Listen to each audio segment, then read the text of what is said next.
setelah berada di ruang majelis hakim, kami mohon dengan sangat untuk mengefektifkan posisi paling depan ini.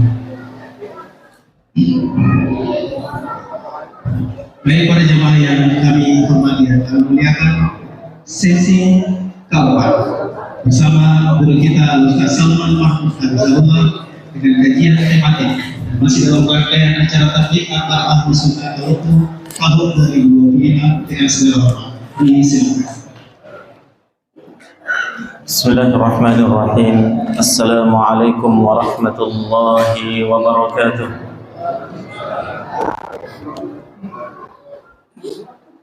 Innal hamdalillah nahmaduhu jalla thana'uhu wa nasta'inuhu wa nastaghfiruh wa na'udzu billahi min shururi anfusina wa sayyiati a'malina. May yahdihillahu fala mudilla lahu wa may yudlil fala hadiya lahu. Wa ashhadu an la ilaha illallah wahdahu la syarika lahu wa ashhadu anna Muhammadan abduhu wa rasuluhu la nabiyya ba'dah.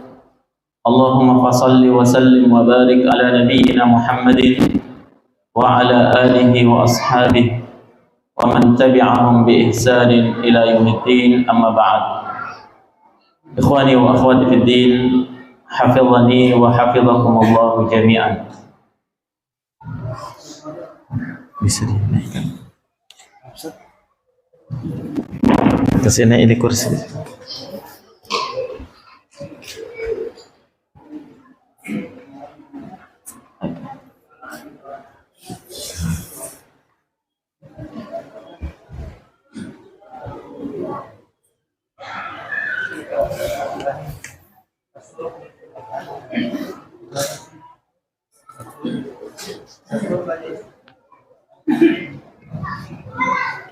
Baik, alhamdulillah.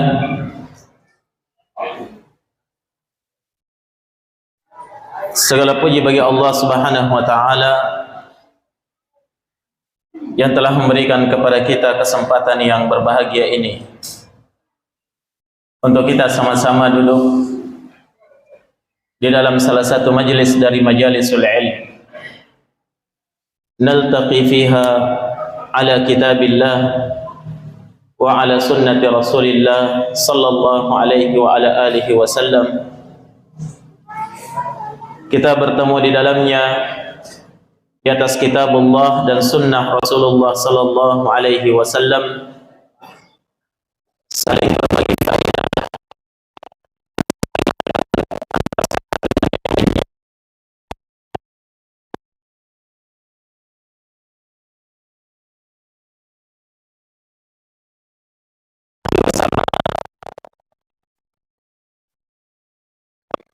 seharusnya duduk di tempat ini pada kesempatan ini adalah Ustaz Sanusi Daris Hafizahullah dengan tema bergandengan tangan menuju ke surga.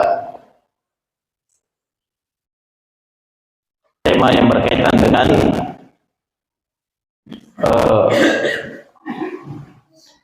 bagaimana membina keharmonisan rumah tangga, mungkin begitu ya. Namun karena sesuatu dan lain hal sehingga beliau berhalangan untuk hadir, dan kami ya diminta untuk menggantikan posisi beliau di sini sebagai pemain cadangan. Harap maklum kalau misalnya materinya kurang memuaskan. Namun ikhwani fillah, yang akan kita bahas pada hari ini bukan apa yang berkaitan dengan rumah tangga, tetapi kami ingin memurajaah kembali tentang salah satu episode perjalanan hidup Rasulullah sallallahu alaihi wasallam dan perjuangan beliau bersama dengan para sahabatnya dalam memperjuangkan agama ini dalam peristiwa Ghazwatu Badr, perang Badar. Jadi dari pembahasan rumah tangga pindah ke pembahasan perang. Tapi ini bukan perang dalam rumah tangga ya. Kalau perang dalam rumah tangga bahaya. Tapi ini adalah peperangan dalam menegakkan agama Allah Subhanahu wa ta'ala. Kenapa harus pembahasan perang? Apakah tidak ada pembahasan yang lain? Ya. Apakah kita semua mau diberikan motivasi untuk ke Palestina? Sama-sama berperang atau ke tempat yang lain? Jawabannya ikhwani fillah, bukan seperti itu. Namun sebagaimana yang kita pahami bersama, bahwa setiap langkah, setiap detik, dan setiap jengkal dari perjalanan hidup Rasulullah sallallahu alaihi wasallam, di situ ada faidah dan pelajaran yang sangat penting untuk kita ketahui bersama. Hatta di dalam peperangan beliau terkandung hikmah yang luar biasa. Dan adanya kita senantiasa murajaah terhadap perjalanan dan perjuangan Rasulullah sallallahu alaihi wasallam dan para sahabatnya, ini akan membangkitkan semangat kita dalam berjuang di atas agama Allah, walaupun bukan dengan senjata dan pedang, tapi kita berjuang dengan ilmu dan iman. Walaupun kita berjuang dengan tulisan dan ucapan, akan tetapi semangatnya mencontoh semangat juang para sahabat Rasulullah sallallahu alaihi wasallam di dalam kancah peperangan mereka, di mana kita lihat para sahabat Nabi sallallahu alaihi wasallam dalam memperjuangkan agama ini semuanya berlomba-lomba untuk ikut andil. Tidak ada yang bermalas-malasan dan tidak ada yang berpangku tangan. Semuanya berupaya ikut andil sekecil apapun andil mereka di dalam perjuangan itu. Dan demikianlah jamaah sekalian harusnya kehidupan seorang muslim. Di dalam ilmu, di dalam amalan, dalam keimanan, di dalam dakwah, dalam segala hal, dalam menegakkan agama ini, harusnya kita semuanya punya andil di dalamnya. Disebabkan karena besarnya jasa dari jasa-jasa para pejuang Islam yang telah memperjuangkan Islam dahulu sebelum kita terlahirkan. Jamaah sekalian yang dirahmati oleh Allah Subhanahu wa taala, Ghazwatu Badr, perang Badar, ini dikenal dalam Islam sebagai perang pertama di dalam agama ini. Walaupun sebenarnya ada beberapa terjadi perang-perang kecil sebelum perang Badar, namun perang Badar ini adalah perang pertama yang dilakukan secara besar-besaran. Ya, yang terjadi sejak Nabi sallallahu alaihi wasallam hijrah ke Madinah. Perlu kita pahami bersama ya, apa yang melatar belakangi sehingga terjadinya perang Badar. Ya.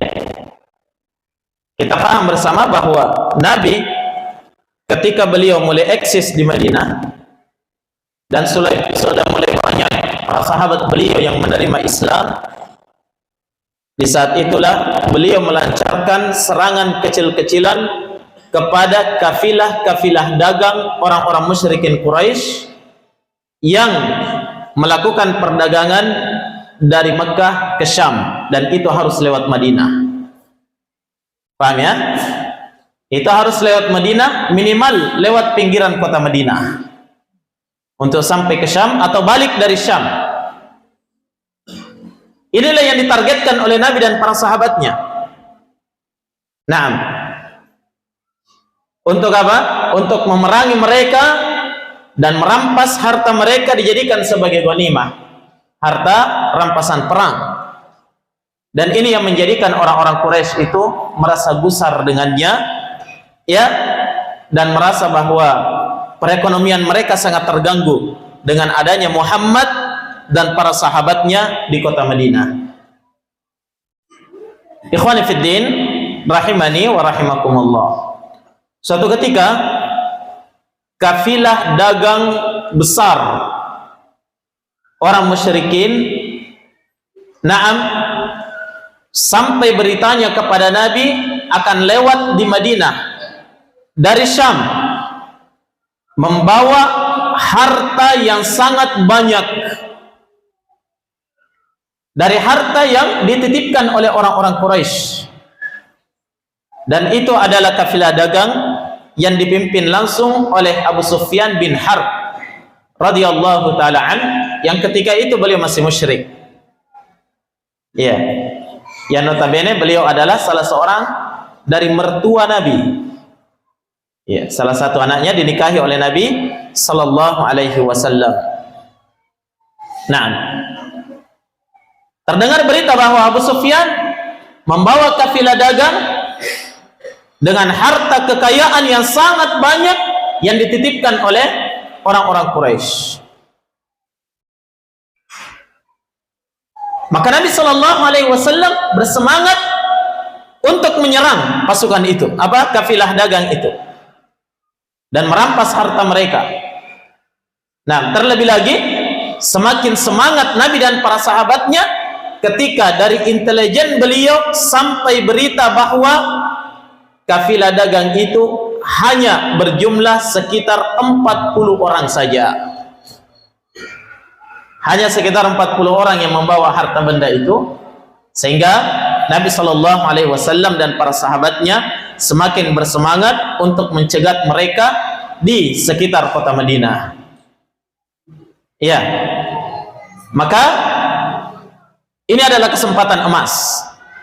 Dan Nabi sallallahu alaihi wasallam telah mengumumkan kepada para sahabatnya, kepada kaum muslimin. Kata beliau, "Hadhihi 'airu Quraisy, fiha amwaluhum, fakhruju ilaiha la'alla Allahu ayyam falikumuha." Inilah kafilah dagang orang Quraisy. Padanya ada harta mereka yang sangat banyak. Maka keluarlah kalian yang menyongsong mereka. Semoga Allah Subhanahu wa taala menjadikan harta mereka sebagai rampasan kalian. Mendengarkan itu, para sahabat dari kalangan Muhajirin dan Ansar langsung mempersiapkan diri. Hanya perlu difahami, ini judulnya hanya mencegat kafilah dagang yang jumlahnya hanya sekitar 40 orang saja. Sehingga jamaah sekalian, tidak seluruh kaum muslimin ikut andil di situ. Sebagian mereka menjaga Madinah. Ya. Dan Nabi sallallahu alaihi wasallam memang tidak memerintahkan mereka, mengharuskan mereka semua untuk ikut, tidak. Tapi Nabi sallallahu alaihi wasallam memerintahkan orang-orang yang mau ikut saja, begitu, untuk menyerang kafilah dagang tersebut. Sehingga jamaah sekalian, keluarlah dari kalangan Muhajirin dan Ansar, walaupun kebanyakannya dari kalangan sahabat Ansar, menyongsong mereka sekitar 300 orang lebih. Sekitar 300 orang lebih. Ada yang menyebutkan 318 orang, ada yang mengatakan 328 orang. Yang jelas 300 orang lebih. Selebihnya tinggal menjaga kota Madinah. Kebanyakannya dari ada yang mengatakan 313, 314, 317, banyak riwayat yang menyebutkan tentang jumlah mereka, tidak diketahui secara pastinya berapa. Tapi kebanyakan dari pasukan itu adalah dari kalangan sahabat Al-Muhajirin. Dari sahabat Ansar, dari kalangan sahabat Ansar. Ada dari kalangan Muhajirin hanya sedikit ya dari kalangan mereka. Nah, ada yang menyebutkan hanya sekitar 83 atau 86 orang saja dari kalangan Muhajirin. Selebihnya orang Ansar. Baik. Dan mereka, ya para sahabat Nabi ini keluar, ya karena tadi ingat ya judulnya hanya apa? Tujuannya hanya mencegat kafilah dagang. Sekitar 40 orang dicegat 300 orang, weh sudah terlalu banyak. Kan begitu ya? Dan mereka keluar hanya membawa pedang-pedang mereka dan tidak mempersiapkan perlengkapan perang yang kuat, yang banyak. Sehingga disebutkan hanya ada dua ekor kuda perang, hanya ditunggangi oleh Az-Zubair ibn al-Awwam dan Al-Miqdad ibn al-Aswad al-Kindi radhiyallahu taala anhuma. Dua kuda perang saja yang keluar, ya selebihnya itu mereka jalan kaki, dan ada 70 ekor unta. Ada yang 70 ekor unta yang dikendarai, ya. Yang disebutkan bahwa satu ekor unta itu terkadang dikendarai oleh 2 orang dan 3 orang. Nabi sendiri mengendarai satu unta, ya, seekor unta dikendarai oleh Nabi secara bergantian dengan Ali dan Marthad bin Abi Marthad al-Ghanwi radhiyallahu taala anhuma. Ya, jadi sedikit sekali kendaraan mereka, ya. Yang lain yang tidak dapat kendaraan jalan kaki. Ya. Kemudian Nabi sallallahu alaihi wasallam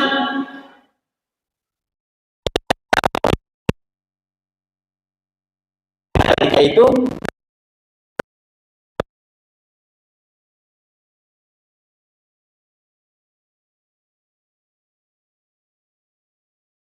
Allah Ta'ala, ya.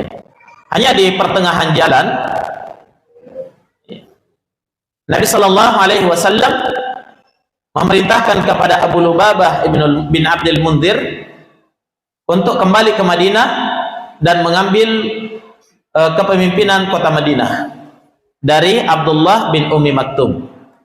Mungkin Nabi melihat Abdullah bin Ummi Maktum dengan keterbatasannya sebagai orang cacat, ya, orang buta, ya, maka Nabi mengutus seorang sahabat kembali ke Madinah untuk mengambil alih kepemimpinan itu. Baik. Kemudian Nabi melanjutkan perjalanannya. Nabi sallallahu alaihi wasallam menyerahkan, ya, apa namanya, bendera umum, ya, bendera umum itu kepada Mus'ab bin Umair Al-Qurashi radhiyallahu taala anhu, sebagai, karena beliau adalah delegasi pertama dalam dakwah di kota Madinah. Ya. Beliau memegang bendera umum. Ya. Kemudian untuk bendera orang-orang Muhajirin itu Nabi serahkan kepada Ali bin Abi Thalib. Ali bin Abi Thalib radhiyallahu anhu. Dan bendera orang-orang Ansar itu diserahkan kepada Sa'ad bin Mu'adz. Beliau ini adalah pemimpin kaumnya, kaum Ansar, ya, pemimpin, salah seorang pemimpin kabilah di kota Madinah. Baik, seperti itu ya. Iya. Kemudian Nabi Shallallahu Alaihi Wasallam mengangkat Az-Zubair ibn al-Awwam sebagai komandan pasukan sayap kanan, ya, karena hanya beliau yang bawa kuda, ya, kuda perang di sayap kanan. Di sayap kiri Al-Miqdad ibn al-Aswad dengan seekor kudanya juga, ya. Seperti itu Nabi Shallallahu Alaihi Wasallam sudah membagi-bagi pasukannya, baru kemudian bergerak menuju keluar kota Madinah. Nah, maka Nabi Shallallahu Alaihi Wasallam, ya, beliau sebagai panglima perangnya ketika itu, beliau yang memimpin sendiri sebagai panglima, membawa pasukan itu keluar dari kota Madinah. Memang sasarannya menuju ke lembah Badar. Makanya perang ini dikenal dengan apa? perang Badar, karena tempatnya itu bernama Badar. Ya, sekarang ini dikenal orang dengan Jabal Malaikat. Orang-orang umrah itu banyak-banyak mereka mencari destinasi baru, ya itu datang ke Jabal Malaikat. Jabal Malaikat itu daerah Badar. Di situ sebenarnya adalah daerah padang pasir. Ya, hanya ada bukit-bukit karena ada pasir yang menumpuk, ya, seperti gunung begitu. Ketika pasir itu dibawa oleh badai. Nah, maka Nabi Shallallahu Alaihi Wasallam menuju ke sana. Ya, tujuannya apa? Untuk menyergap Abu Sufyan dan kafilah dagangnya. Nah, kemudian jamaah sekalian, ya, dari sisi Abu Sufyan dan kafilah dagangnya, ketika dia akan melewati Madinah, ya, dia sudah menyebar mata-matanya. Ini Abu Sufyan orang cerdas juga. Lewat Madinah ini daerah rawan di sini. Ya, karena sudah terjadi, ya, sudah beberapa kejadian kaum muslimin berhasil yang menyergap kafilah-kafilah dagang orang-orang Quraisy. Yang disergap itu kafilah dagangnya orang Quraisy saja. Iya. Maka Abu Sufyan menyebar mata-mata, terkumpul informasi bahwa Muhammad dan para sahabatnya itu keluar dari Madinah. Ya, keluar dari Madinah. Muncul kekhawatiran pada diri Abu Sufyan. Jangan sampai kita yang mau disergap oleh Muhammad dan pasukannya. Iya. Apa yang terjadi berikutnya jemaah sekalian? Maka ketika itu Abu Sufyan ibnu Harb membayar seorang utusan yang bernama Damdam, dibayar untuk menyampaikan kepada orang-orang Quraisy di Mekah bahwa Muhammad dan sahabatnya itu akan menyergap harta benda kalian. Harta benda kalian. Berangkatlah Damdam mengendarai kuda cepat sampai ke kota Mekah, ya. Kemudian ketika sampai di kota Mekah, dia sengaja membawa bajunya darah, bajunya acak-acakan, ya, robek-robek. Kemudian dia berteriak dari atas bukit, ya ma'syara Quraisy, al-latimatul latimah. Wahai sekalian orang-orang Quraisy, latimah kalian, latimah kalian. Apa al-latimah itu? Al-latimah itu adalah unta yang membawa barang-barang. Amwalukum ma'a Abi Sufyan qad arada laha Muhammadun fi ashabi la ara an tadrikuha al-ghawth. Ya, Damdam berteriak, harta-harta kalian yang dibawa oleh Abu Sufyan, naam, itu berada dalam apa? Kondisi bahaya, terancam oleh Muhammad dan sahabatnya.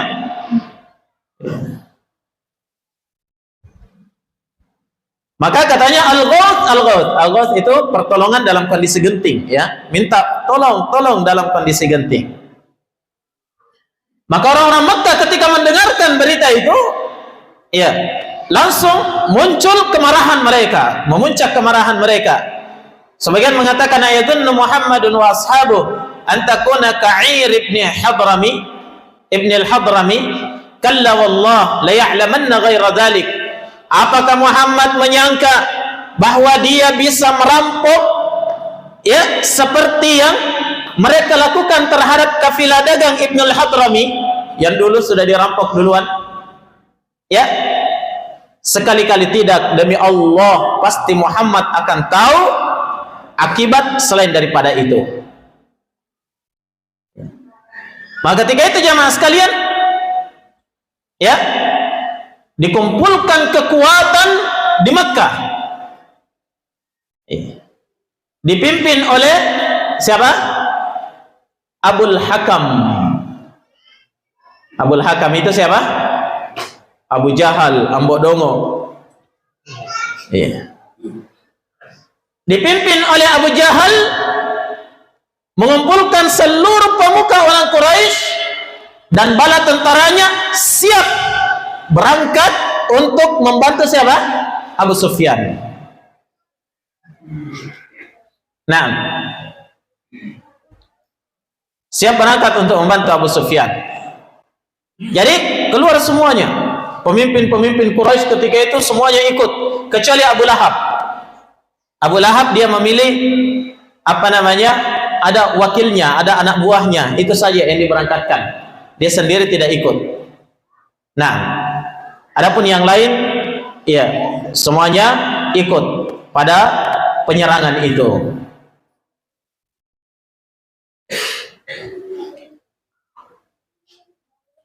Mereka terus mengumpulkan kekuatan dan perlengkapan persenjataan sampai kemudian ya pasukan ini berhasil mengumpulkan sekitar 1.300 orang siap berangkat ke Badar.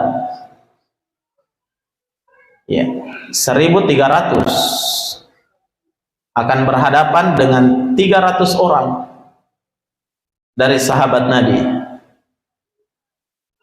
Dan mereka membawa 100 kuda perang.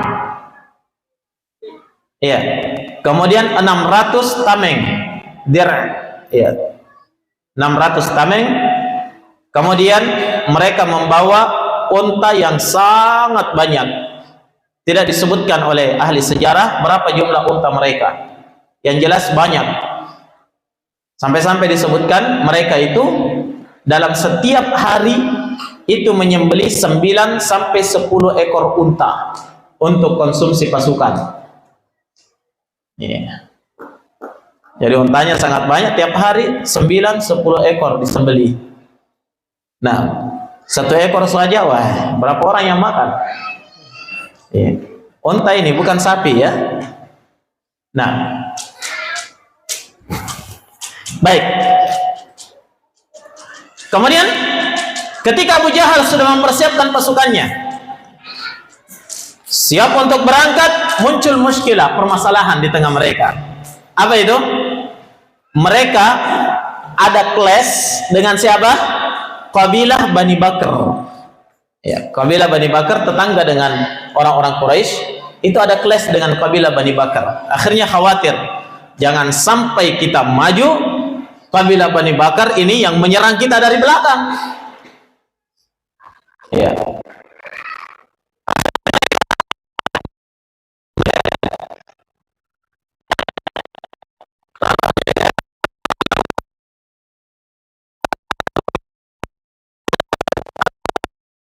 Bagaimana dengan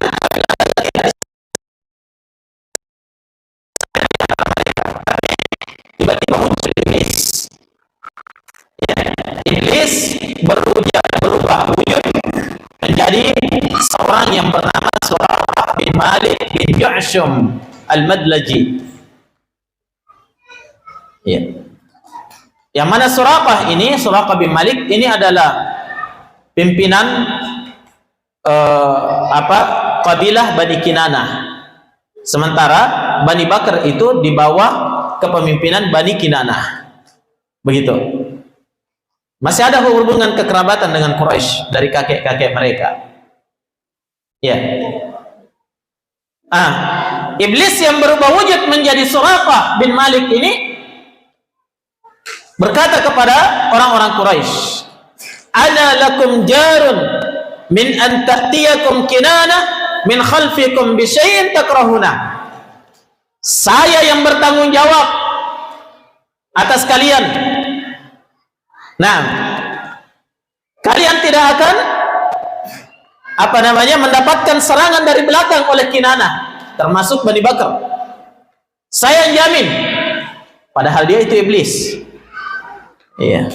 Jadi iblis melakukan itu untuk menguatkan mereka supaya berangkat perangi Muhammad. Tidak usah khawatir dengan Bani Bakr. Ya. Dan Iblis yang berubah wujud menjadi Suraqah bin Malik ketika itu, sejak itu sudah menemani pasukan Quraisy ini, ya, mulai dari Mekah sampai ke Badar. Terus dia berada dan memberikan semangat dari belakang dan mengatakan, saya yang akan melindungi kalian, saya bantu kalian, saya lindungi kalian. Berangkat. Maka berangkatlah mereka semuanya.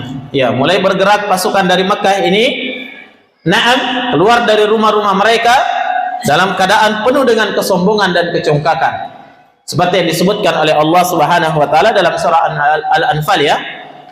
Bataran wa ria'an nas yasudduna an sabilillah. Mereka keluar dengan penuh kesombongan dan riya, ingin dilihat oleh manusia dan berupaya untuk menghalangi dari jalan Allah Subhanahu wa taala.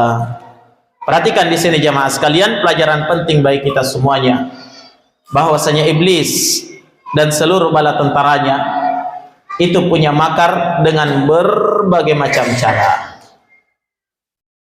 Yang pertama, dia berusaha menghalangi manusia dari kebaikan. Dihalangi dengan berbagai macam cara. Kalau tidak bisa dihalangi, sekalian dimotivasi, ayo berangkat. Dan iblis ini adalah musuh manusia, sebagaimana disebutkan oleh Allah dalam Al-Quran, yang tidak pernah tenang membiarkan anak cucu Adam itu berada di atas kebaikan, dan pekerjaannya adalah senantiasa melakukan kerusakan dengan cara membenturkan anak cucu Adam antara satu dengan yang lain. Itu kerusakan yang sangat besar yang dilakukan oleh iblis, melakukan tahrish. Ya, makanya kata Nabi SAW, inna syaitana qad aisa ay ya'budahu al-musallun fi jaziratil Arab walakin bit tahrish bainahum. Syaitan itu sudah putus asa untuk disembah oleh orang-orang yang salat di mana? Di jazirah Arab. Tapi yang mereka lakukan adalah tahrish. Ya, melakukan adu domba di antara mereka, membenturkan mereka antara satu dengan yang lain. Timbul fitnah, ya, timbul perpecahan, timbul saling mencela, timbul saling mencerca, timbul kerusakan demi kerusakan. Nah, ketika orang-orang Quraisy mempersiapkan diri untuk menyerang Muhammad, wah, ini yang paling ditunggu oleh iblis. Ya. Makanya ketika ada kendala, iblis berikan solusi. Ya. Segala cara dilakukan oleh iblis, jamaah sekalian. Ya. Iblis yang memberikan solusi. Tenang saja. Ya. Saya akan melindungi kalian, saya jamin Bani Kinadah tidak akan menyerang kalian dari belakang. Ayo berangkat. Baik. Selanjutnya jamaah sekalian. Ya. Maka bergeraklah pasukan Mekah itu dengan penuh kesombongan, ya, pongah, na'am, dan mereka yakin betul akan menghancurkan Muhammad dan seluruh sahabatnya. Na'am, penuh dengan kemarahan untuk menghancurkan Nabi SAW dan para sahabatnya.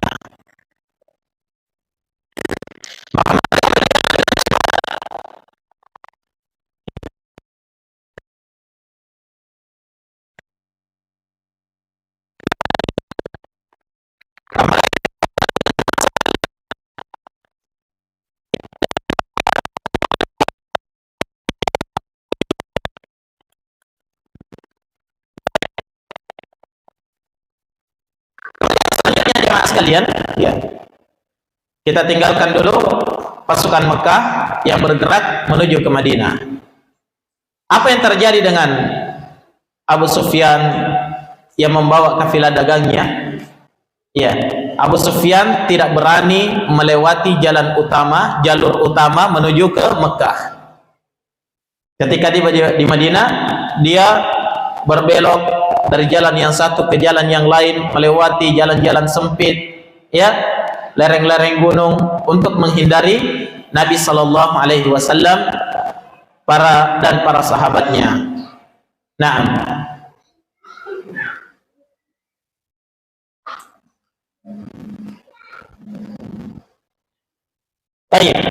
Maka ketika Abu Sufyan itu sudah dekat di Badar,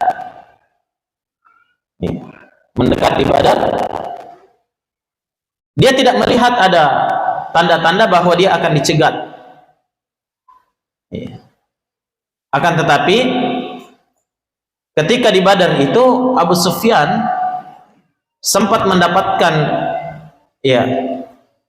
ada orang di situ, maka dia tanya tentang pasukan yang keluar dari Madinah. Adakah pasukan yang keluar dari Madinah? Coba lihat ya, Abu Sufyan belum ada yang jelas bahwa dia mau diserang sama Nabi Muhammad, sudah mengirim apa? Mengirim orang ke Mekah, menghasut orang Mekah supaya menyelamatkan mereka. Padahal belum. Nah, ketika pasukan Mekah dalam perjalanan, Abu Sufyan masih cari berita. Apakah betul Muhammad dan para sahabatnya keluar? Nah, tapi orang yang ditemui itu mengatakan tidak ada pasukan yang pernah saya temui di sini. Hanya ada 2 orang penunggang unta sempat singgah di tempat air, pengambilan air itu ada sumur. Ya, di situ mereka mengisi air mereka baru pergi. Maka Abu Sufyan langsung pergi. Dia lacak tempat pengambilan air itu, dia dapatkan ada kotoran unta. Ada kotoran unta, dia periksa, ternyata pada kotoran unta itu ada biji-biji kurma. Langsung dia mengatakan, dipastikan ini adalah pasukan yang keluar dari Madinah. Kenapa? Hanya unta yang dari Madinah yang makan kurma, karena banyaknya kurma di Madinah. Kalau di tempat lain, ya tidak sembarang dikasih unta mau dikasih makan kurma. Iya. Orangnya yang makan kurma ya. Tapi kalau di Madinah, karena memang daerah kurma, itu unta mereka makan kurma. Nah, seperti itu. Jadi Abu Sufyan langsung paham. Coba lihat ya, seperti detektif dia. Wah, ini pasukannya Muhammad ini keluar, orang Madinah ini. Nah, maka Abu Sufyan semakin khawatir. Namun, ya bersamaan dengan itu, Abu Sufyan sudah yakin mereka lolos. Kenapa? Karena berbalik arah. Ini penunggang unta tadi pergi ke sana. Kita kan sudah mau ke sana, sudah mau berangkat ke Mekah. Ya, sudah mulai lolos. Maka ketika itu Abu Sufyan mengirimkan surat kepada Abu Jahal. Ya, dia kirimkan surat, kalau yang kalian inginkan datang ke sini adalah menyelamatkan harta benda kalian, maka sungguh kami telah lolos. Allah telah menyelamatkan kami. Coba lihat ya, orang musyrik ini bilang begitu. Sungguh Allah telah menyelamatkan kami dari kejaran Muhammad dan para sahabatnya.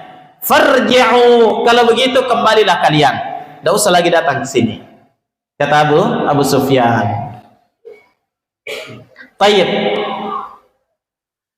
Maka sejak adanya surat dari Abu Sufyan ini, terjadi keributan di tengah pasukan. Ya, ribut. Ada yang mau lanjut, ada yang bilang kita pulang. Ya. Karena tadi kan cuma mau menyelamatkan kafilah dagang. Apa lagi? Selamat Tommy. Gitu ya. Tapi akhirnya terjadi keributan di tengah pasukan. Nah, maka sebahagian orang Quraisy termasuk Abu Jahal berkata, wallahi la narji'a hatta narudda Badaran fanuqima biha thalath.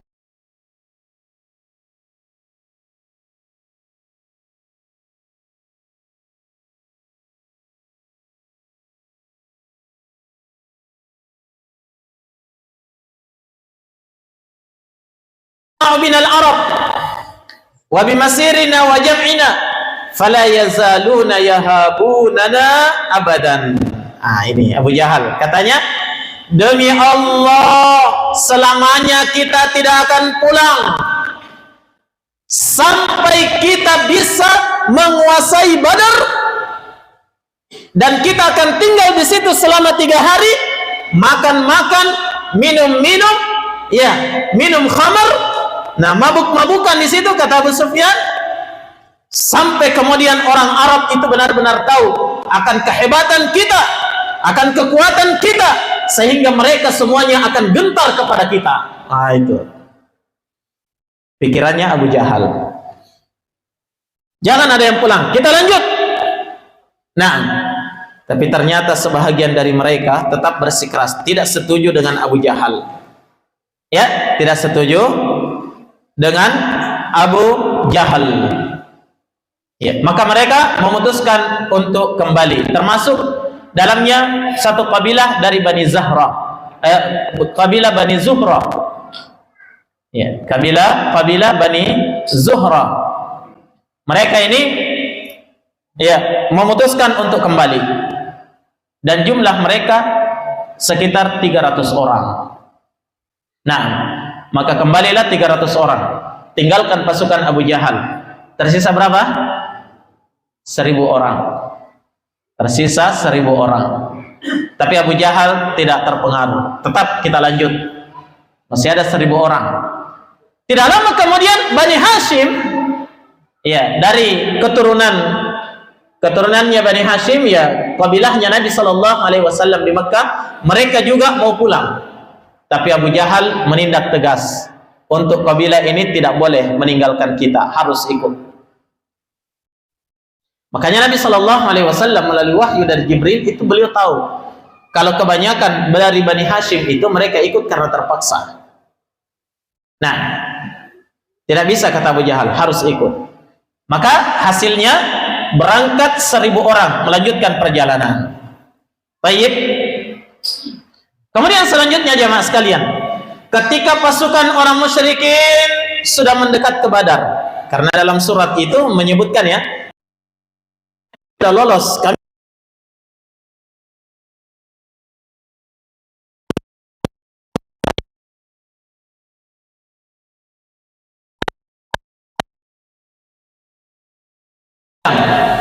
Begitu ya. Jadi bertemunya di Badar itu secara kebetulan karena gara-gara Abu Sufyan ini. Ya, gara-gara Abu Sufyan. Kafilah dagangnya ada di Badar. Orang Nabi dan para sahabatnya mengejar mereka ke Badar.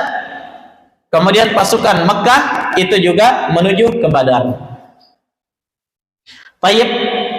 Maka selanjutnya jamaah sekalian, kita kembali kepada pasukan kaum muslimin. Nabi Shallallahu Alaihi Wasallam, ya, dari berita intelijen beliau itu mendapatkan berita bahwasanya, ya, saat ini ada pasukan besar dari Makkah dipimpin oleh Abu Jahal datang ke Badar. Ya, datang ke Badar. Nah, dan tujuan mereka itu bukan lagi untuk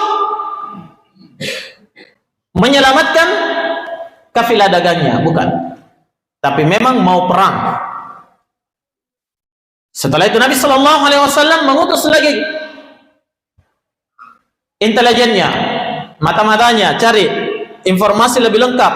Ternyata didapatkan betul mereka itu berjumlah besar, kemudian mereka dengan persenjataan lengkap, kuda perang, iya, unta, perisai, tameng, ya, dengan apa, perlengkapan peperangan yang sangat lengkap. Maka di saat itulah, ya, terjadi dilema di tengah tubuh kaum muslimin. Apakah kita hadapi mereka dengan pasukan yang sedikit dan persenjataan yang apa? Yang tidak memadai, atau kita kembali ke Madinah dalam keadaan orang-orang Arab akan mencibir dan mencela kita. Jadi sini jamaah sekalian, yang dipertahankan itu karena Nabi SAW di Madinah itu memang sementara berjuang, sementara berkembang, menyebarkan Islam, dan banyak musuh-musuh dari kabilah-kabilah di sekitar Madinah. Ya, mereka ini selalu melihat hancurnya Nabi dan para sahabatnya. Sehingga Nabi dan para sahabatnya, kalau dia bisa menang dalam peperangan itu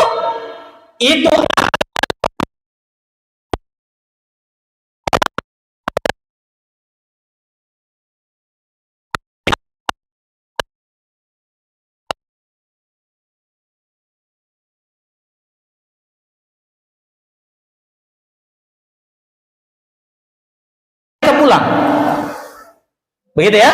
Tapi kalau mereka hadapi dan menang, maka perjalanan dakwah untuk ke depan itu lebih baik. Itu bisa dipastikan.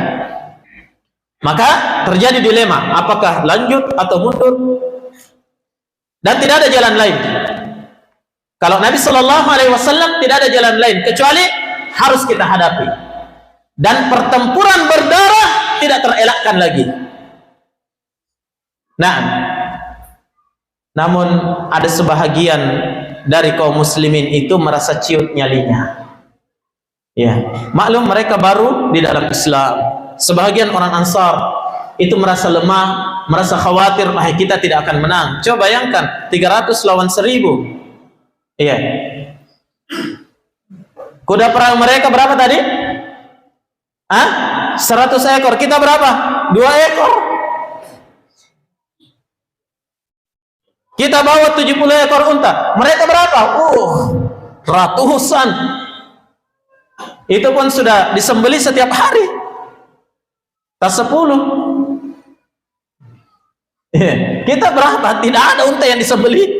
Kapan disembelih tambah kurang, kan begitu ya? Maka sebahagian pasukan itu merasa takut dan khawatir akan pasukan kaum muslimin. Maka Nabi Shallallahu Alaihi Wasallam secara mendadak langsung mengumpulkan pemimpin-pemimpin kaum dari kaum muslimin, melakukan rapat militer secara mendadak. Ya, rapat bersama Nabi Shallallahu Alaihi Wasallam. Baik. Maka di situ ada Abu Bakar As-Siddiq radhiyallahu taala anhu. Beliau angkat bicara, menyampaikan pendapatnya dengan pendapat yang sangat baik, bahwa tidak ada yang bisa kita lakukan saat ini kecuali maju. Untuk mundur itu sudah kehancuran. Iya. Memang kalau mundur tidak ada yang meninggal, tapi harkat dan martabat, harga diri kaum muslimin akan hancur untuk kedepannya.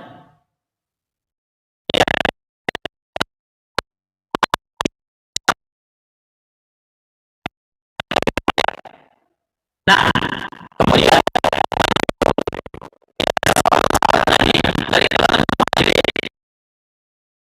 Miqdad ibnu Amr radhiyallahu taala anhu. Lihat apa kata Al-Miqdad ibnu Amr. Kata beliau, ya Rasulullah, imdi lima araka Allah fanahnu ma'ak. Ya, ini dalam kondisi genting ini, antara maju atau mundur. Ya, melihat kondisi pasukan yang begitu minim.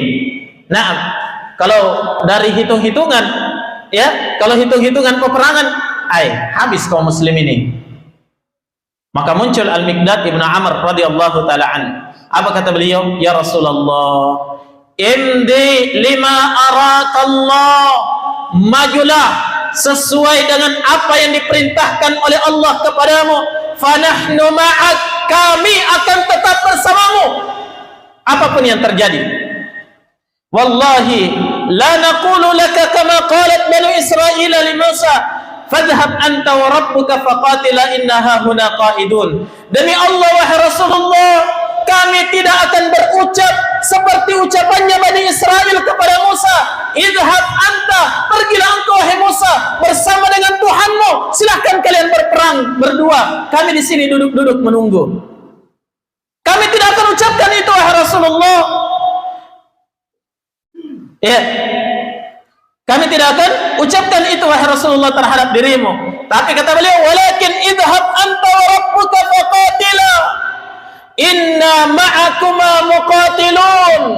Berangkatlah engkau wahai Rasulullah dan Tuhanmu untuk berperang, kami akan ikut berperang bersamamu pada hari ini. Subhanallah.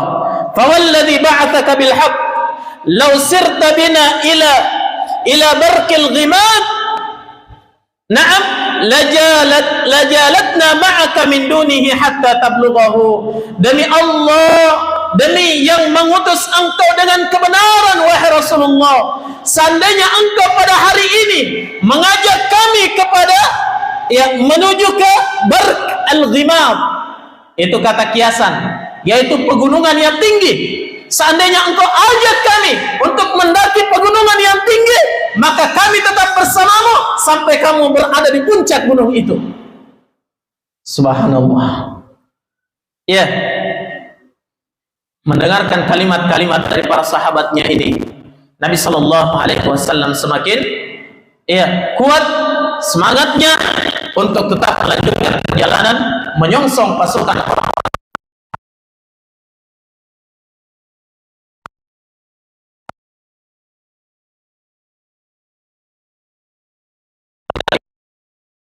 Allah Ta'ala anhu. Hanya sayangnya 3 orang yang telah bicara ini, Abu Bakar, Umar, dan siapa? Al-Miqdad bin Amr. Mereka ini adalah pemuka, tokoh-tokoh kaum muhajirin. Orang Ansar tidak ada yang bicara. Sementara pasukan yang paling banyak itu ketika itu siapa? Dari kalangan Ansar. Ya. Maka Nabi Shallallahu Alaihi Wasallam ingin mengetahui bagaimana pendapat orang-orang Ansar. Ya. Bagaimana pendapat mereka? Naam, maka kata Nabi Shallallahu Alaihi Wasallam berikutnya, Ashiru alayya ayyuhan nas. Berikan pendapat kalian kepada saya, wahai sekalian manusia. Nabi tetap minta pendapat, padahal sudah ada yang menyampaikan pendapat. 3 orang semuanya mengatakan kita berangkat, jangan mundur. Ya, kami siap untuk bersamamu wahai Nabi, sampai dimanapun dan apapun yang terjadi. Naam. Tapi kenapa Nabi masih minta pendapat? Maka di saat itu pemimpin orang Ansar yang tadi pegang bendera siapa? Siapa namanya?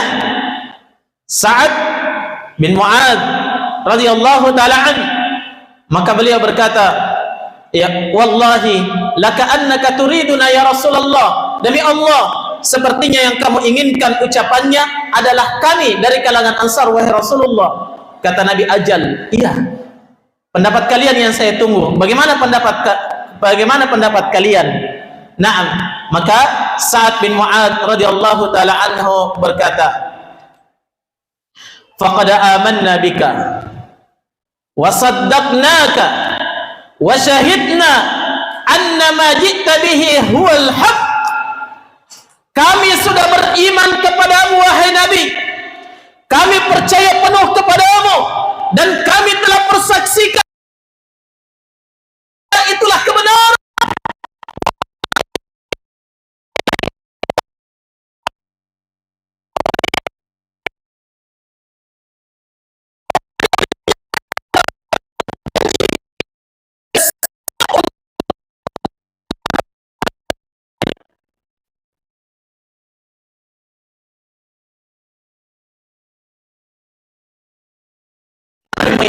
Menginginkan pendapatnya orang Ansar, karena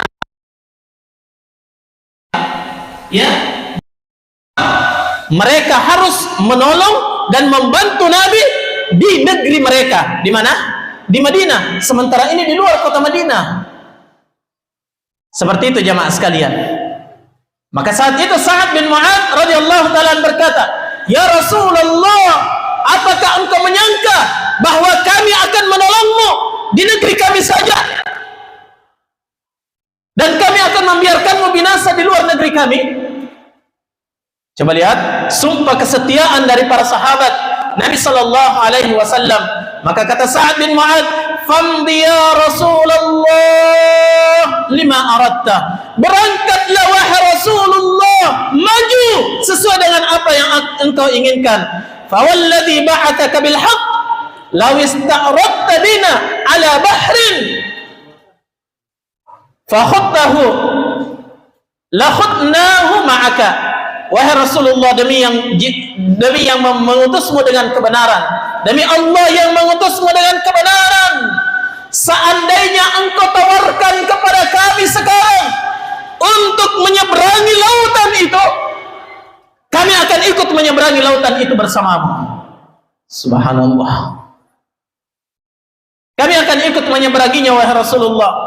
Ma takhallafa minna rajulun wahid tidak akan ada seorang lelaki pun dari kami yang akan mundur dari membelamu wahai Rasul. Wa ma nakarahu an talqa bina aduwana gadan inna la sabrun fil harb wa saddaqun fil liqa. Dan kira-kira apa yang menyebabkan kami tidak senang dengan pertempuran esok hari?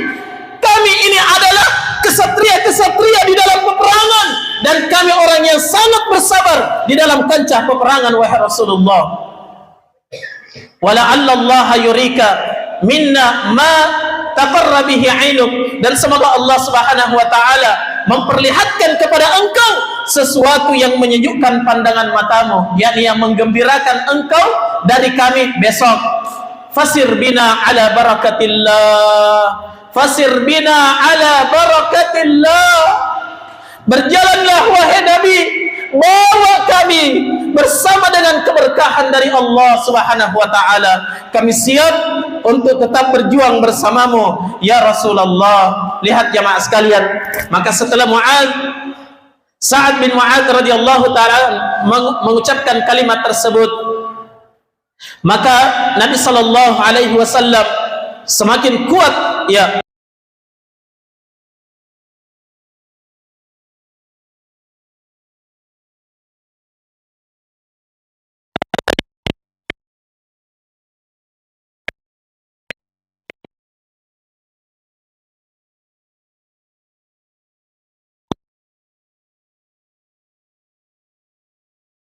sungguh Allah telah menjanjikan kepadaku salah satu dari dua kelompok itu. Allah janji akan menang, ya, mengalahkan salah satu dari dua kelompok itu. Maksudnya dua kelompok, apakah kafilah dagangnya Abu Sufyan atau pasukannya Abu Jahal?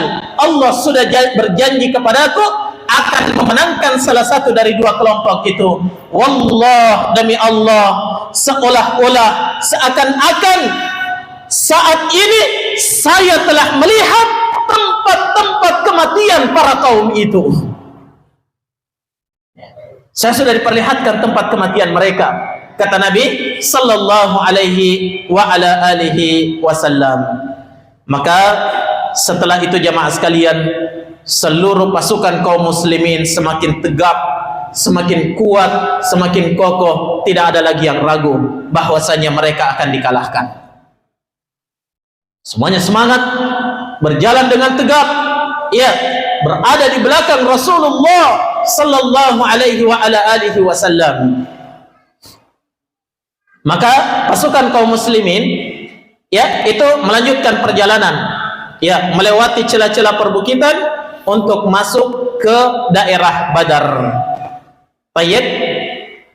Maka ketika mereka masuk di sana, dan Nabi sallallahu alaihi wasallam, ya, memerintahkan para pasukannya untuk berhenti sejenak, beristirahat di salah satu lembah di Badar. Maka Nabi sallallahu alaihi wasallam kembali melakukan pengintaian. Ya, melakukan pengintaian dari pos tinjau beliau, ya, di tempat peristirahatan itu. Dan kali ini yang melakukan pengintaian secara langsung adalah beliau sendiri bersama dengan Abu Bakar As-Siddiq radhiyallahu taala an. Beliau berdua berjalan cari informasi tentang kekuatan pasukan orang-orang Quraisy. Maka tiba-tiba Nabi mendapatkan ada orang tua di situ. Ada orang tua. Nabi bertanya, untuk menghindari kecurigaan, Nabi bertanya dari kedua belah pihak. Ya, katanya hari ini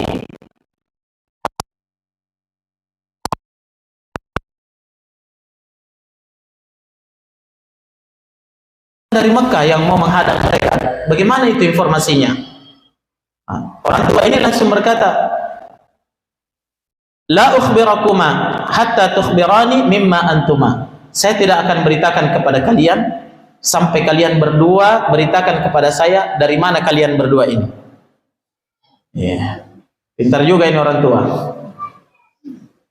Saya tidak sampaikan sampai kalian, ya, sampaikan dulu kalian dari mana ini. Maka Rasulullah SAW bersabda, idza akhbartana akhbarna. Kalau kamu kabarkan kepada kami tentang berita dua pasukan ini, baru kami kabarkan kepada kamu siapa kami. Nabi juga tidak kalah. Ya, qal. Maka orang tua itu berkata, "Na'am, iya, kalau begitu saya sampaikan." Maka dia sampaikan bahwa telah sampai berita kepada saya bahwa Muhammad dan para sahabatnya itu keluar pada hari ini dan ini. Ya, kalau yang menyampaikan berita itu benar, jujur kepada saya, pasti pasukan Muhammad sudah berada di daerah ini dan ini. Ya, dan pas dia sebutkan di perkiraannya itu pas di mana pasukan kaum muslimin beristirahat. Sudah ada di situ. Nah, jadi seperti itu ya. Kemudian katanya sudah datang berita dari saya, dan jadi kaum muslimin itu memang benar keluar dari Mekah itu pada sekitar tanggal 8 Ramadan. Pada tanggal 8 Ramadan di tahun itu. Keluar tinggalkan Madinah. Nah, jadi pas perkiraan orang tua ini sudah tiba di daerah ini dan ini, dan betul kaum muslimin sudah ada di situ. Nah, katanya sudah sampai juga berita kepada saya bahwa orang Quraisy itu meninggalkan Mekah pada hari ini dan ini, dan kalau memang itu benar berarti dia sudah sampai di daerah ini dan ini. Ya. Maka Nabi sudah dapatkan berita bahwa perkiraan orang Quraisy itu, pasukan Quraisy itu sudah ada sangat dekat dengan mereka, sama-sama sudah ada di Badar. Ya. Cuma belum ketemu. Nah, maka ya, orang tua itu menagih. Sekarang beritakan, kalian berdua ini dari mana? Min aina antuma, dari mana kalian berdua? Kata Nabi SAW,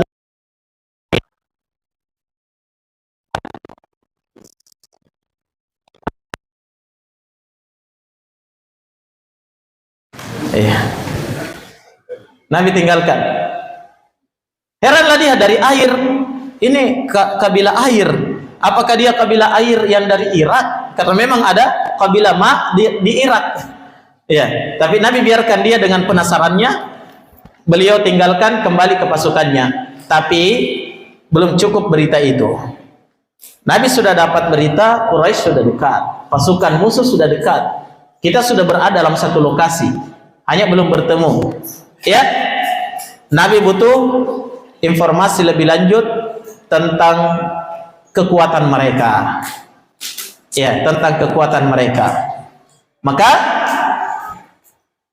di sore hari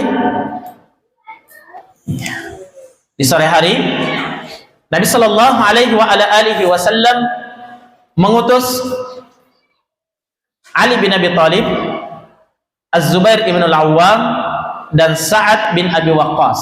Ya, semuanya kesatria para sahabat ini. Ya, toloknya semua ini. Ali bin Abi Thalib, siapa lagi? Az-Zubair ibn al-Awwam, Sa'ad bin Abi Waqqas. Nabi utus ketiganya ini cari berita lebih lengkap lagi tentang kekuatan mereka. Maksudnya berapa jumlahnya, persenjataannya bagaimana, ya? Itu yang mau Nabi tahu. Diutuslah ketiganya berangkat sampai di salah satu sumur tempat pengambilan air. Tiga orang ini mendapati ada dua budak yang sementara mengambil air untuk pasukan orang Quraisy. Ketemu langsung ditawan, dibawa pulang ke hadapannya Nabi Sallallahu Alaihi Wasallam. Nabi di sore itu sementara sholat. Duluan para sahabat yang interogasi. Duluan para sahabat yang interogasi. Ditanya, kamu dari mana? Katanya kami ini hanya pengambil airnya orang-orang Quraisy, pasukan Quraisy. Tapi para sahabat tidak percaya. Kenapa? Karena yang masih ada dalam benak para sahabat itu adalah kafilah dagangnya Abu Sufyan. Yang mereka mau tahu beritanya itu kafilah dagangnya Abu Sufyan sudah di mana. Karena memang awal keluar itu untuk targetnya adalah kafilah dagang. Seperti itu. Akhirnya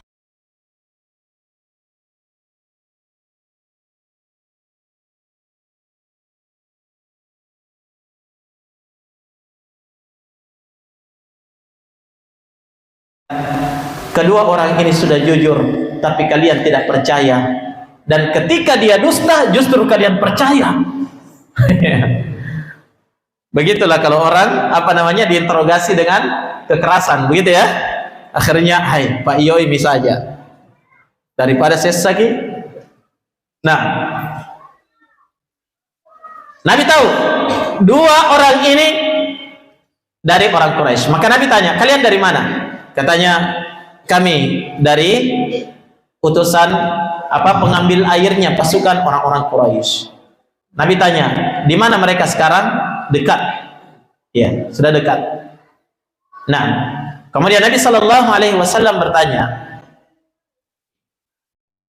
ya, kata Nabi Shallallahu Alaihi Wasallam, akhbirani an Quraisy, kabarkan kepada saya tentang orang-orang Quraisy. Ya. Keduanya berkata, hum wara'a hadzal kath alladhi tara bi'adwatil quswa. Bi'adwatil quswa. Katanya pasukan Quraisy berada di balik bukit pasir ini. Ya. Yang kelihatan di tempat yang sangat jauh. Ya, di tempat bukit pasir yang kelihatan sangat jauh itu, orang Quraisy ada di situ, di belakangnya. Ya. Setelah itu kata Nabi Shallallahu Alaihi Wasallam, kamil qaum, berapa jumlah personil pasukan mereka kaum itu? Katanya, keduanya berkata, kathir, banyak sekali, tidak tahu berapa jumlahnya. Namanya saja budak, ya cuma disuruh-suruh saja, tidak ada urusannya mau hitung itu berapa jumlah pasukan, begitu ya. Dia hanya disuruh ambil air, urus makanan. Jadi katanya tidak tahu, tapi banyak, mereka banyak sekali. Ya. Maka kata Nabi Shallallahu Alaihi Wasallam, berapa jumlah mereka? Katanya, la nadri, kami tidak tahu. Ya. Maka kata Nabi SAW, kan yanharuna kulla yaum, berapa unta yang mereka sembeli untuk makan setiap hari? Qala, keduanya berkata, yauman tis'an wa yauman asharan. Kadang satu hari itu menyembeli 9 ekor, kadang satu hari menyembeli 10 ekor. Maka Nabi Shallallahu Alaihi Wasallam bersabda, al-qawmu fi ma baina is'umiyah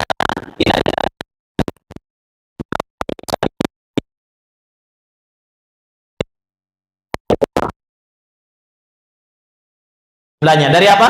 Dari konsumsinya. Makanya kalau datang daurah untuk mengetahui jumlah peserta, dihitung dari apa? Konsumsinya. Ternyata tidak cukup. Kebanyakannya begitu. Baik. Jadi Nabi bisa tahu jumlah mereka dari konsumsinya. Wah, sekitar ini 900, 1000 orang. Nah, baru Nabi tahu di situ. Kalau kita dari tadi sudah tahu ya. Nah, jadi antara 900 sampai 1000 orang. Maka Nabi Shallallahu Alaihi Wasallam melanjutkan interogasinya. Faman fihim min ashrafi Quraisy, siapa yang datang bersama mereka dari pemimpin-pemimpin orang Quraisy? Siapa? Qala, keduanya menjawab, Utbah bin Rabi'ah ya, wa Syaibah. Ya, Syaibah ibnu Rabi'ah juga, saudaranya Utbah. Wa Abul Bukhturi bin Hisham. Iya. Abul Bukhturi bin Hisham ini termasuk kerabatnya Nabi, dan dia di antara orang yang dilarang oleh Nabi untuk dibunuh. Jadi sebelum peperangan nanti Nabi berpesan, ya, sungguh di tengah-tengah pasukan itu ada orang-orang yang hanya terpaksa untuk ikut perang. Jangan kalian bunuh mereka. Di antaranya, kalau kalian dapatkan Abul Bukhturi bin Hisham, jangan dibunuh. Kalau kalian dapatkan Al-Abbas bin Abdul Muttalib, jangan dibunuh. Berarti Abbas ada di pasukan itu juga. Nah, ada Abul Bukhturi bin Hisham, wa Hakim bin Hizam. Ada pemimpin namanya Hakim bin Hizam. Antum biasa dengar ini? Salah seorang perawi hadits Nabi juga ya. Ketika itu masih musyrik beliau. Ya. Wa Naufal bin Khuwailid wal Harith ibn Amir. Ya. Wa Tu'aimah bin Adi wa Nadhr ibn al-Harith. Ya. Wa Zam'ah ibn al-Aswad wa Abu Jahal bin Hisham. Ini toloknya nih. Abu Jahal bin Hisham wa Umayyah bin Khalaf fi rijalin.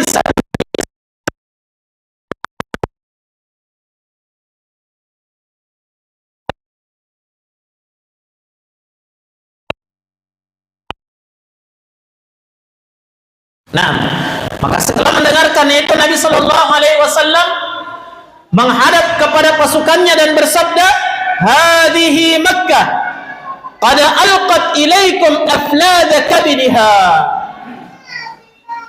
Ya, inilah orang-orang Mekah telah datang menyerahkan kepada kalian kekayaan mereka. Artinya orang-orang hebatnya, ya. Itu harta kekayaannya orang Mekah, orang-orang hebatnya, pemimpin-pemimpinnya datang menyerahkan kepada kalian, menyerahkan diri kepada kalian. Nah, maka disitulah Nabi mendapatkan informasi yang sangat penting itu, dan Nabi sudah tahu berapa kekuatan jumlah mereka, kekuatan mereka bagaimana, dan bagaimana taktik untuk menghadapi mereka. Ya, 1000 orang dengan jumlah perlengkapan persenjataan yang luar biasa, yang lengkap. Ya, harus dihadapi oleh 300 orang lebih dengan persenjataan yang sangat minim. Nah, dan ini sangat penting bagi Nabi Sallallahu Alaihi Wasallam. Maka Nabi dan para sahabatnya di malam itu, ya, beristirahat di tempat itu karena sudah tahu posisi musuh di sini. Ya, posisi musuh, kekuatan mereka berapa, Nabi sudah tahu. Dan Nabi beristirahat dengan pasukannya di malam itu di tempat tersebut. Ya. Di awal malam ketika mereka istirahat, itu tiba-tiba turun hujan. Dan ternyata jemaah sekalian, hujan ini adalah pertolongan untuk Nabi dan para sahabatnya.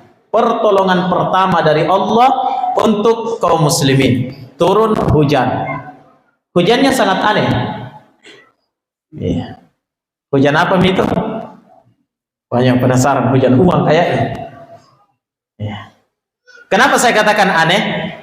Hujan ini dirasakan oleh orang-orang musyrikin, hujan begitu lebat sampai mereka semua berada di dalam tenda-tenda mereka, kem-kem mereka. Tidak ada yang keluar. Lebat sekali hujannya. Sementara untuk Nabi dan para sahabatnya, itu mereka rasakan hujannya cuma gerimis dan seperti memadatkan pasir. Ya, pasir itu kan kalau kering kita jalan tenggelam kaki kita, begitu ya? Iya. Yang biasa.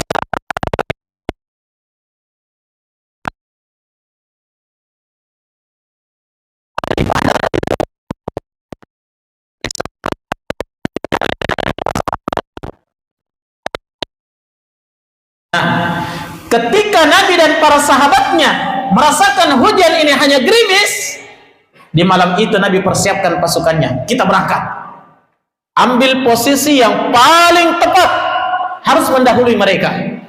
Orang Quraisy tidak bisa, kedinginan di dalam tenda, hujan deras. Nah, Nabi instruksikan pasukannya, jalan sekarang. Hampir pertengahan malam, Nabi dan para sahabatnya jalan. Ya, jalan, cari posisi yang paling tepat.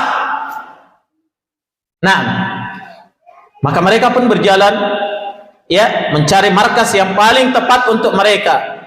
Dan Nabi Shallallahu Alaihi Wasallam ketika itu memilih, ada sumur, kan di Badar itu ada beberapa sumur, ya, ada sumber-sumber air di situ. Makanya banyak penggembala-penggembala itu atau orang lewat, ketika mereka lewat, mereka ambil airnya di Badar. Ya, yang ada beberapa sumur. Nabi memilih sumur yang paling bawah, maksudnya yang paling rendah posisinya di situ. Ya, mungkin karena sumurnya besar, bisa memadai pasukan untuk kebutuhan minum mereka. Jadi Nabi memilih di situ. Nah, maka seorang sahabat Nabi sallallahu alaihi wasallam. Ya. Dia adalah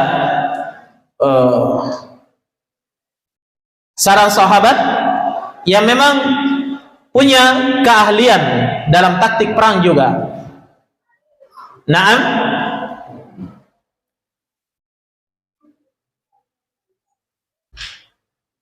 Maka sahabat ini berkata, "Ya Rasulullah, ara'aita hadzal manzil amanzilan anzalakahu Allah laisa lana an naqdumahu wa la nata'akhkharu an am huwa ar-ra'yu wa harbun wal makidah?" Katanya, "Ya Rasulullah, apakah posisi yang kamu pilih ini memang ini adalah posisi yang diperintahkan oleh Allah untuk kamu di sini sehingga kita tidak bisa meleset, tidak bisa meninggalkan tempat ini, tidak bisa bergeser? Atau ini hanya pendapatmu saja, taktik perangmu wahai Nabi?"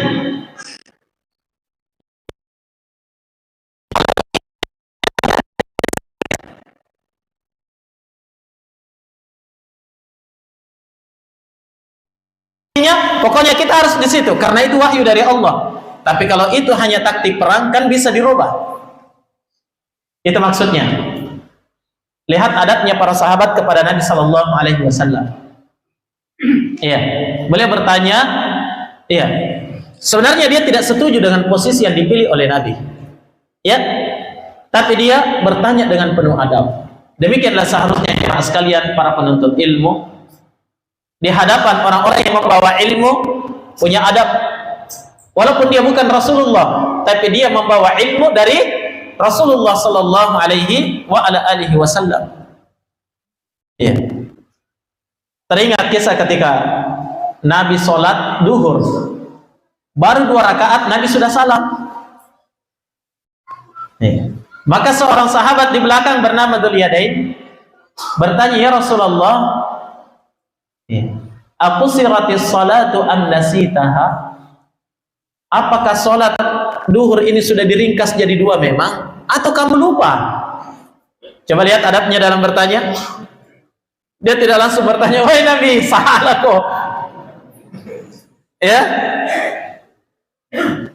Kayaknya lupa wahai Nabi. Tidak. Tapi bertanya penuh dengan adab. Dan demikianlah jemaah sekalian harusnya dicontoh oleh para penuntut ilmu. Harusnya orang yang berilmu itu orang yang paling beradab. Jelas ya? Ya. Maka dia bertanya, apakah ini memang tempat yang sudah ditetapkan oleh Allah, kamu harus tinggal di sini, atau ini hanya siasat dalam peperangan saja, kita bisa bergeser? Paul naik bersabda, "Bal huwa ar-ra'yu wal harbu wal makidah." Ini hanya pendapat saya, taktik perang, ya, dan siasat perang saja, kata Nabi. Ya, bukan wahyu dari Allah. Maka kata sahabat ini, "Ya Rasulullah, inna hadza laisa bimunazzal." Sungguh tempat ini tidak cocok. Ya, kurang tepat wahai Nabi kalau kita di sini. Kenapa? Kita berada di tempat yang rendah. Rata-rata orang dalam peperangan selalu mencari yang tinggi untuk bisa memudahkan menyerang, kan begitu ya? Mudah menyerang, mudah memantau. Kita tidak tepat di sini wahai Nabi. Iya. Terus kata Nabi, "Kalau begitu apa pendapatmu?"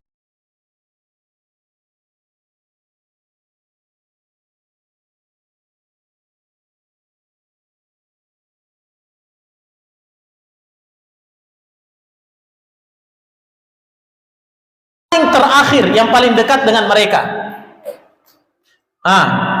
Ini kan bebas kita jalan. Mereka semua kedinginan dalam tenda. Ya? Jadi kita berjalan cari sumur yang paling dekat dengan mereka. Setelah itu, semua sumur yang di belakang ini kita rusak.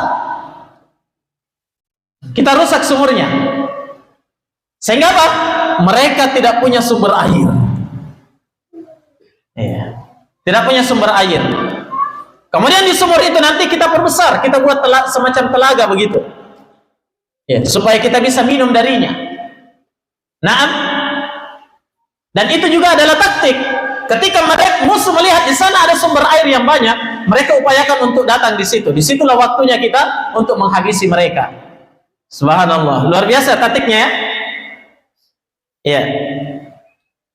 Maka Nabi Shallallahu Alaihi Wasallam sebagai panglima perang ketika itu menerima pendapat ini. Ya, seperti itu. Dan ini pelajaran bagi seorang pemimpin. Tidak selamanya pendapat yang ada di kepalanya itulah yang benar dan itu yang paling baik. Jelas ya? Ini pelajaran jamaah sekalian. Pemimpin apapun, ya, jangankan dia adalah pemimpin pasukan atau pemimpin negara atau pemimpin suatu daerah. Nah, sebagai pemimpin rumah tangga saja, tidak selamanya apa yang ada di pikirannya itulah yang benar. Sehingga seorang pemimpin tidak boleh mendahulukan egonya di dalam kemaslahatan orang-orang yang dipimpinnya. Paham? Ya. Dia bisa mendengar pendapat dari orang-orang yang dia pimpin, para bawahannya. Lihat Rasulullah sallallahu alaihi wasallam, manusia terbaik, tapi nyatanya beliau menerima pendapat dari sahabat ini. Coba kalau pemimpin yang egois, apa tuh kau itu? Kan begitu ya? Apa pendapat seperti itu? Pokoknya kita di sini. Tapi Nabi tidak. Dia dapatkan, oh itu pendapat yang bagus. Sudah. Berangkat pasukan mendekat ke sumur yang paling dekat dengan orang-orang Quraisy, sehingga mereka tidak punya sumber air. Ingat ya, dalam semua peperangan, kalau sumber air yang sudah dikuasai, berarti kemenangan sudah 50%. Karena ini air. Kalau mereka tidak punya air,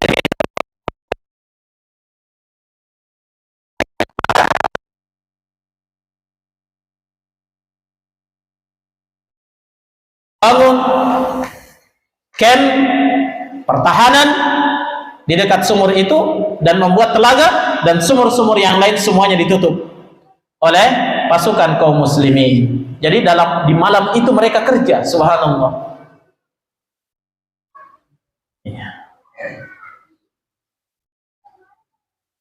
Baik. Selanjutnya jemaah sekalian, apa yang terjadi?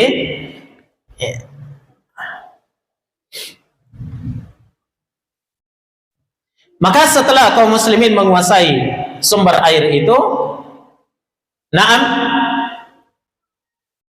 maka Sa'ad bin Mu'adz radhiyallahu an, ya, pemimpin orang-orang Ansar, kembali menawarkan kepada Nabi sallallahu alaihi wasallam bagaimana kalau dibuatkan kemah, tenda perlindungan untuk beliau. Ya. Tenda perlindungan untuk beliau. Lihat, Sa'ad bin Mu'adz berkata, ya Nabi Allah, ala nabni laka arishan takunu fih. Kata Sa'ad bin Mu'adz, wahai Rasulullah, tidakkah sebaiknya kami membangun untuk kamu tenda yang engkau berlindung di dalamnya? Wa nu'iddu 'indaka rukabika, summa nalqa aduwana, dan kami mempersiapkan kendaraanmu, ya, kendaraan perang di dekat tendamu, kemudian nanti kami yang menghadapi musuh. Ya. Untuk apa itu? Naam, katanya fa in a'azzana Allah wa adharana ala aduwina kana dzalika ma ahbabna. Jika Allah memuliakan kita, memenangkan kita atas musuh-musuh kita, itu yang paling kita inginkan. Wa in kanatil ukhra, tapi kalau yang terjadi sebaliknya. Nah, ini bentuk antisipasi. Ya, dan perhatikan ya, kehebatan, kejelian para sahabat Nabi sallallahu alaihi wasallam dan bagaimana mereka memperhatikan keselamatan Rasulullah sallallahu alaihi wasallam. Coba kalau yang terjadi sebaliknya, kita yang kalah. Katanya kamu bisa berlindung di balik tenda itu, dan ketika kita diserang, kamu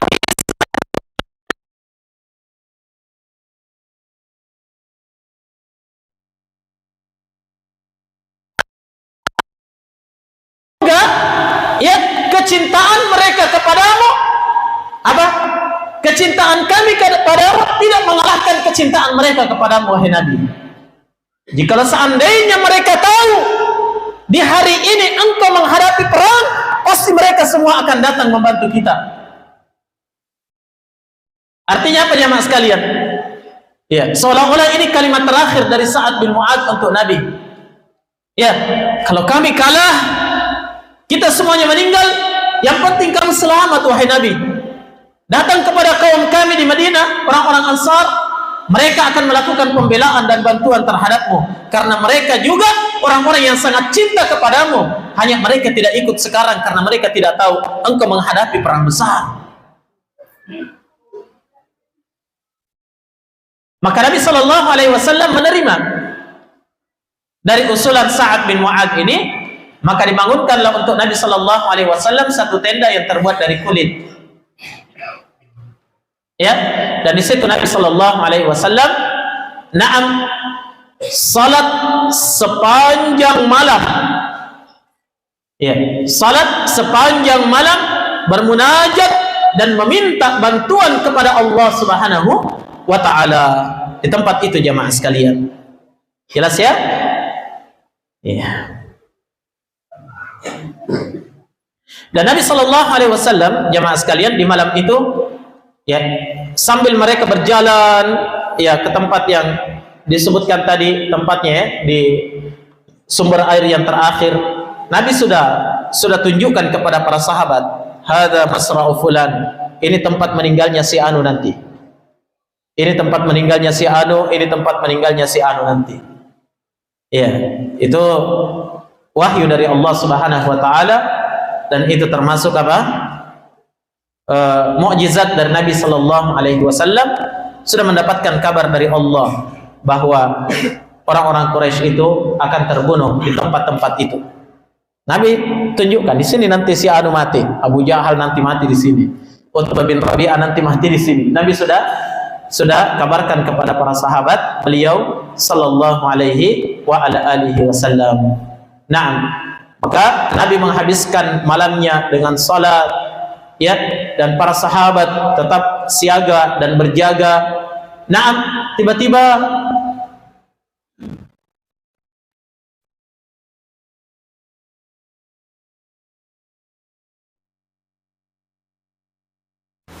ya, dan ternyata Allah turunkan berikan rasa ngantuk kepada mereka dan tertidur sejenak.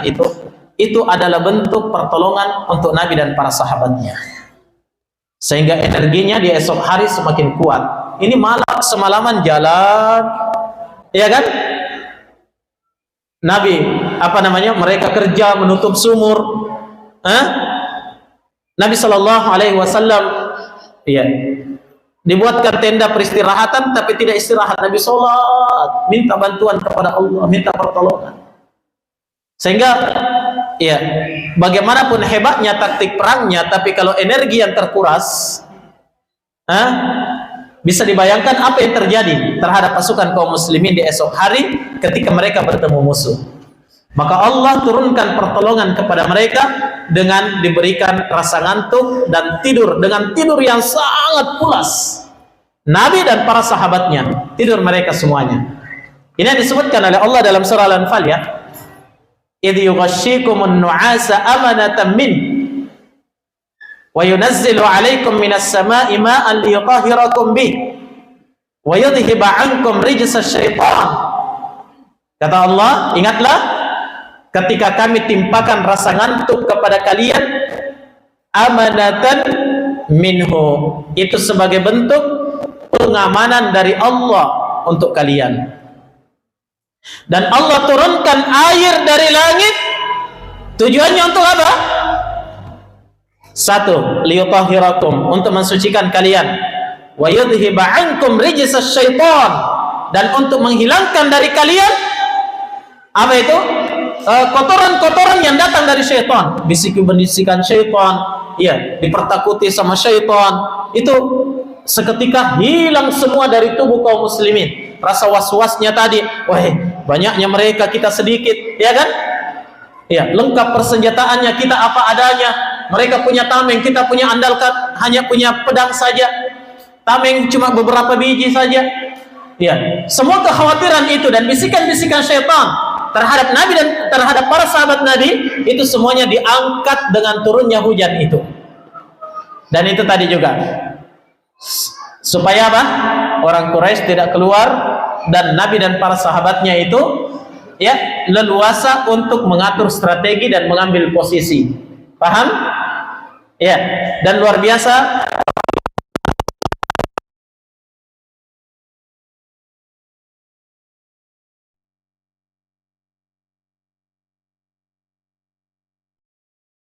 mungkin kita cukupkan dulu pada sesi ini. Jadi ceritanya ini kedua pasukan sudah saling mendekat tapi belum ketemu. Kapan ketemunya? Insya Allah nanti pada duhur ya. Kita akan lanjutkan pada episode berikutnya. Baik, naktafi bihadzal qadar. Subhanakallahumma bihamdik asyhadu an la ilaha illa anta astaghfiruka wa atubu ilaik. Walhamdulillahi rabbil alamin. Fadhlu hafizakumullah.